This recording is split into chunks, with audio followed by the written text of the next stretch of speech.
Myself Dr. Vijay Kumar Beniwal, Assistant Professor, Government Law College, Chennai. In last lesson we were discussing general explanation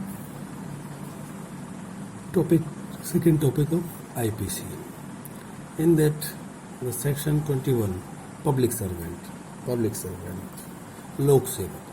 What do you understand by लोक सेवक या public servant? Servant से आप क्या समझते हैं?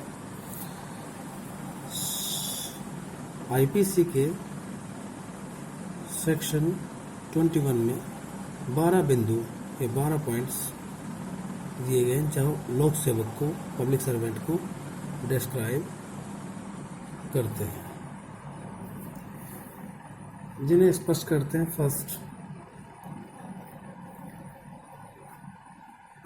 इससे क्लियर करते हैं. इन 12 बिंदुओं के अंतर्गत लोक सेवक की डेफिनेशन दी गई, जिन्हें स्पष्ट रूप से कहा कि निम्नांकित वर्णित जो कार्य करते हैं वो लोक सेवक कहलाते हैं.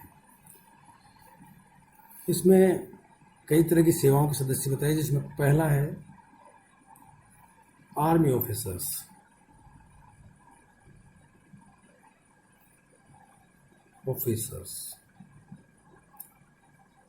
आए वह थल सेना के, नौसेना के, एयरफोर्स के, नेवी के सदस्य हो और जो कमीशन प्राप्त करते हैं, get commission from the government, जो कि कमीशन प्राप्त करते हैं. दूसरे प्रकार के भी व्यक्ति हैं न्यायाधीश और न्यायालय कर्मचारी, जजेस एंड जुडिशियल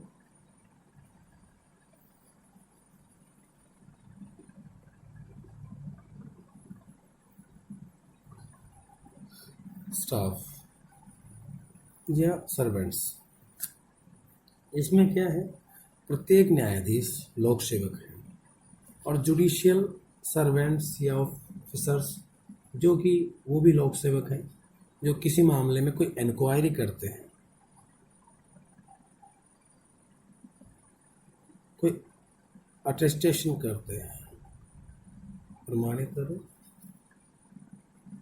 दस्तावेज का कोई डॉक्यूमेंट अटेस्टेशन करते हैं, ये न्यायालय में व्यवस्था में कोई सहयोग करते हैं,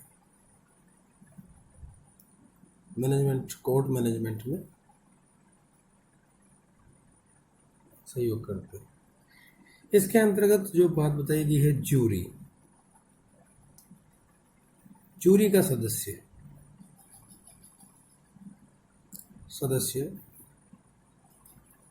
भी लोक सेवक माना जाएगा, पब्लिक सर्वेंट माना जाएगा. इसके अंतर्गत स्पष्ट रूप से कहा गया है कि जूरी, जैसे जूरी का सदस्य है उसी प्रकार पंचायत का सदस्य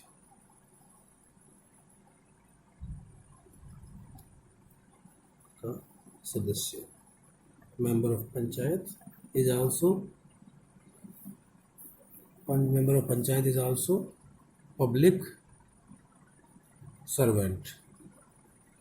तो मेंबर ऑफ पंचायत को भी पब्लिक सर्वेंट माना गया है. नेक्स्ट है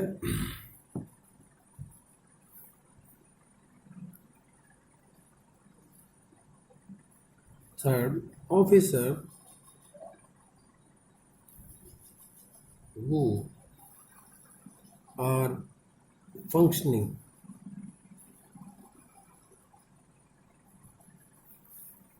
judicial और क्वासी जुडिशियल.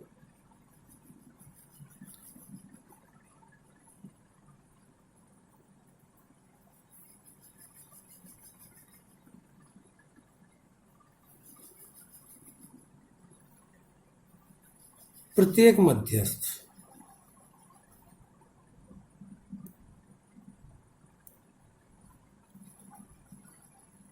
जो कि न्यायिक कार्य के अंतर्गत या ऐसा ऑफिसर जो किसी को परिरोध में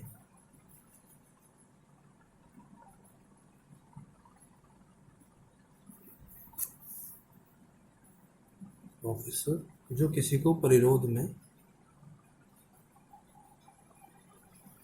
आदेश दे सकता है, जो क्राइम कंट्रोल करने संबंधी कार्य करता है, या जुडिशियल एडमिनिस्ट्रेशन से संबंधी कार्य करता है, उसे भी पब्लिक सर्वेंट माना गया है। 21वें वर्णित बिंदुओं के अनुसार। फोर्थ है अदर ऑफिसर्स, अन्य अधिकारी। ये अन्य अधिकारी कौन होंगे? जो कि सरकार की ओर से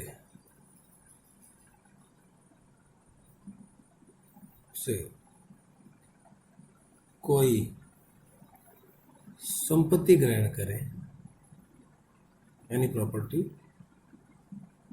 ग्रहण करें या उसको रखें, जैसे कि प्रापक हम नियुक्त करते हैं, रिसीवर जिसे कहते हैं, या सरकार से उससे कोई कॉन्ट्रैक्ट करे, या जो शासकीय सेवा में हो और उन्हें उसके बदले वेतन, सैलरी प्राप्त करते हैं, ये लोक सेवक कहलाए। तो अदर ऑफिसर्स में सरकार की ओर से कोई संपत्ति ग्रहण करने वाला, कोई भी जो ग्रहण करता है, रिसीवर प्रापक भी लोक सेवक मानते हैं जिनको संपत्ति, या कोई बनाए रखे, अपने पास कोई संपत्ति है उसको बनाए रखे, या सरकार की ओर से कोई कॉन्ट्रैक्ट करे किसी प्रकार का, या जो शासकीय सेवा में हो और जिसके लिए सैलरी प्राप्त करते हो, ऐसे अधिकारी भी लोक सेवक माने जाते हैं। इसके साथ साथ ही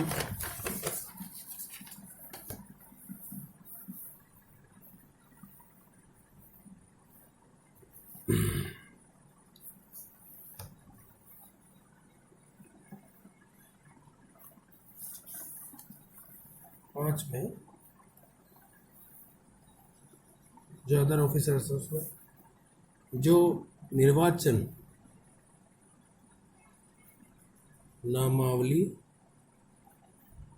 तैयार कर प्रकाशित करते हैं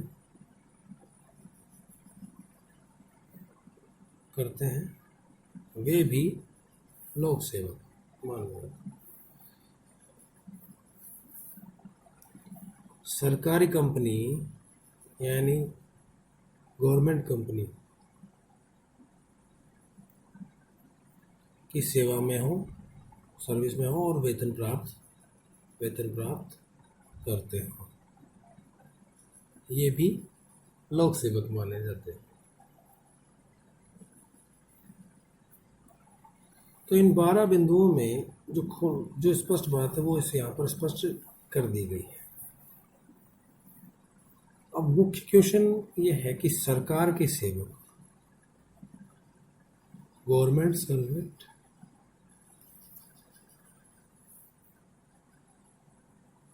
और पब्लिक सर्वेंट में डिफरेंस क्या है? सेक्शन 14 में डिफाइन किया गया है इसको, सेक्शन 21 में डिफाइन किया है, जहाँ स्पष्ट रूप से बता दिया गया है कि सरकार का सेवक इसे सरकार की ओर से कार्य करने के लिए ऑथराइज, अपॉइंट और कंटिन्यूड, यानी प्राधिकृत किया हो, नियुक्त किया गया हो या फिर बने रहने दिया गया व्यक्ति हो, वो व्यक्ति सरकार का सेवक कहलाता है। आर्टिकल 21 में जो 12 बिंदु हैं उनमें स्पष्ट किए गए हैं आर्मी ऑफिसर्स, जजेज and judicial officers, of of third, officers are the functioning of judicial and quasi-judicial act. Fourth है एनी अदर ऑफिसर्स या अदर ऑफिसर्स जो सरकार की ओर से ये कार्य करते हैं। उसमें निर्वाचन नामावली तैयार कर प्रकाशित करने वाले व्यक्ति भी और सरकारी कंपनी के अंदर सेवा और वेतन करने वाले व्यक्ति भी माने जाते हैं। तो सरकार के दो के सेवक 14 में स्पष्ट किए गए जो तीन प्रकार से है। इसके अलावा गवर्नमेंट सर्वेंट में जो 12 बिंदु हैं वो दिए गए हैं। या सरकार अगर इन्हें अपॉइंट ना भी करे या किसी निकाय में अपॉइंट है या फिर सरकार की ओर से कोई सेवा करते हैं, कोई वेतन प्राप्त करते हैं, संविदा करने वाला जो कॉन्ट्रैक्ट करता है सरकार की ओर से वो भी इसके अंतर्गत है। सरकार की ओर से संपत्ति ग्रहण करता है वह व्यक्ति भी इसके अंतर्गत है। अन्य व्यक्ति चाहे वो ऑफिसर हो, army officer, judicial officers, other officers वो एक्टिंग जुडिशियल फंक्शन करते हैं, वो सभी भी इसके अंतर्गत माने जाते हैं। अब इनमें डिफरेंस क्या है? बेसिकली डिफरेंस ये है जैसे ग्राम पंचायत का सदस्य, पब्लिक सर्वेंट, जूरी का मेंबर पब्लिक सर्वेंट, लेकिन वह सरकार का सेवक नहीं। तो मूलभूत अंतर सरकार द्वारा इन 3 तरीकों से जो अपॉइंट हो, ऑथराइज हो या फिर कंटिन्यू हो, बनाए रहने दिए गए हो, वे व्यक्ति ही सरकार के सेवक कहलाते हैं। जबकि इसमें सरकार द्वारा नियुक्ति,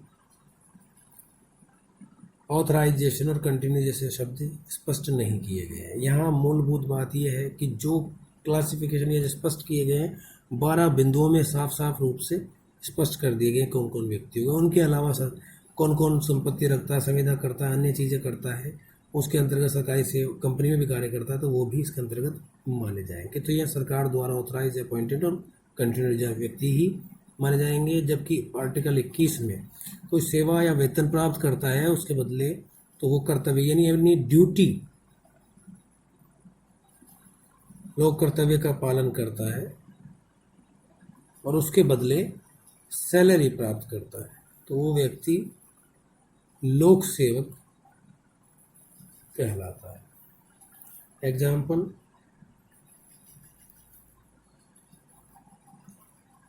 ग्राम पंचायत या जूरी मेंबर, ग्राम पंचायत का मेंबर ऑफ ग्राम पंचायत और member of jury is also public servant.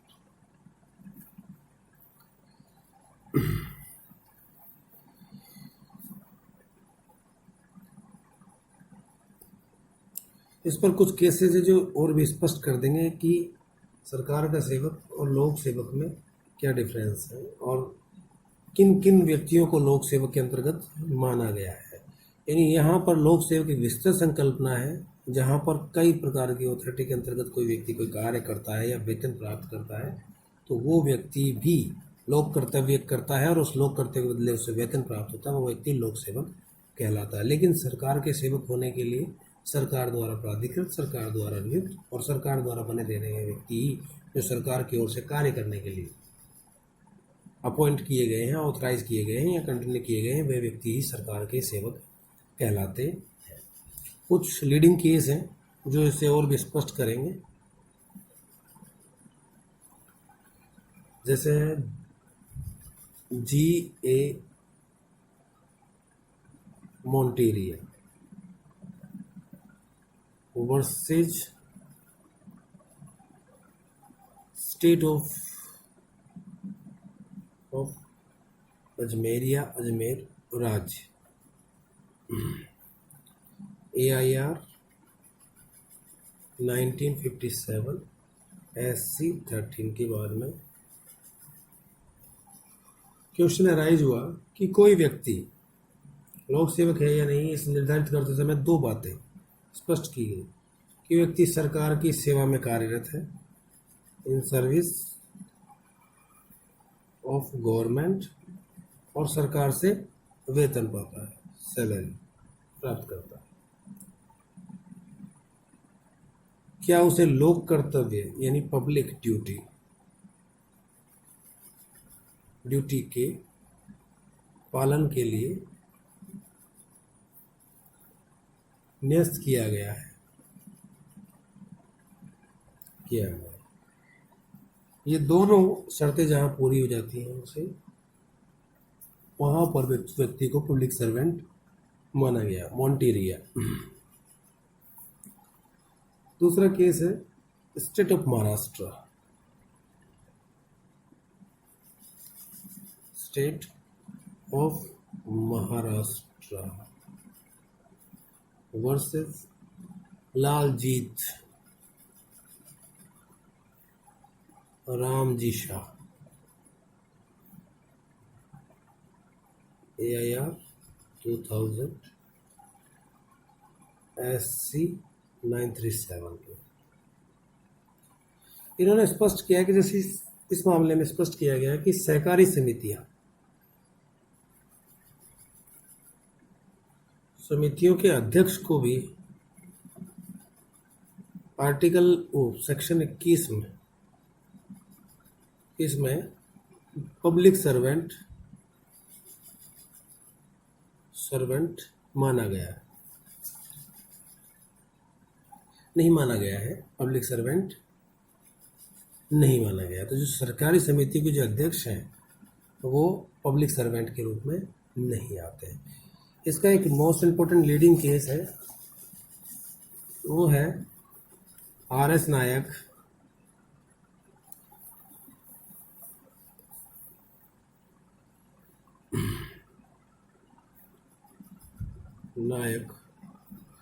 Versus AR Antule.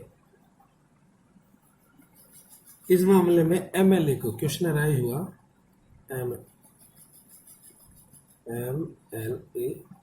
Is public servant और नॉट। ये केस है 1984 का, जिसमें स्पष्ट रूप से पूछा गया कि MLA लोक सेवक के अंतर्गत आता है या नहीं। तो इसमें 3 मानक रखे गए हैं। इसमें स्पष्ट रूप से क्या कि किसी व्यक्ति को न्याय निर्णय के कर्तव्य का पालन करने का अधिकार होता है, किसी को परिरोध करने की, कन्फाइनमेंट करने की क्षमता। थर्ड, सरकारी सेवा में हो और वेतन प्राप्त करता हो। तो ना तो MLA जुडिशियल एक्ट में कोई ड्यूटी देता है, ना इसको किसी को कन्फाइन करने के अधिकारिता है, ना ये सरकार की सेवा में है उसके लिए वेतन प्राप्त करता है। अतः विधायक public servant, MLA is not public servant. But इसी मामले में स्पष्ट किया गया कि मंत्री पब्लिक सर्वेंट माने जाएंगे अगर वो तीनों मानक की पूर्ति करते हैं।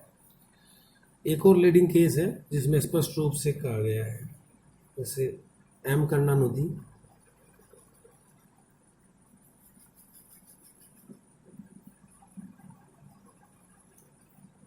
Versus UOI union of India 1979 का केस है। इसमें स्पष्ट रूप से मिनिस्टर, चीफ मिनिस्टर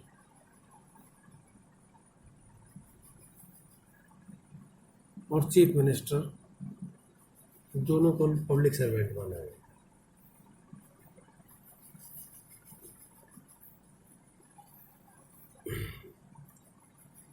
इसी प्रकार और भी कई केस है जिसमें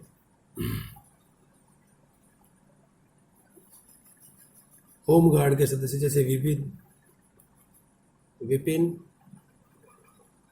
PV versus state of Kerala AIR 2013 के जो लीडिंग केस है उसमें स्पष्ट रूप से बताया गया केरल 67 के मामले में कि होम गार्ड का member candidate of home guard is also public servant.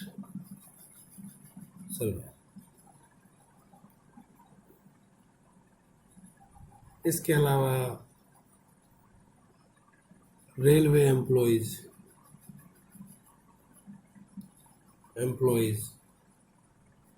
सरकार पब्लिक सर्वेंट है। नेशनलाइज बैंकों के एम्प्लॉयज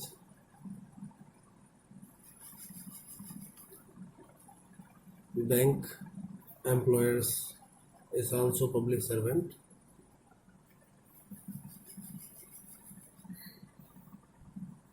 तो मूल कसौटी कई केसों में स्पष्ट रूप से कर दी गई कि जो लोग कर्तव्य का निर्वहन करते हैं, सरकार से वेतन प्राप्त करते हैं, वो व्यक्ति लोक सेवक कहलाते हैं।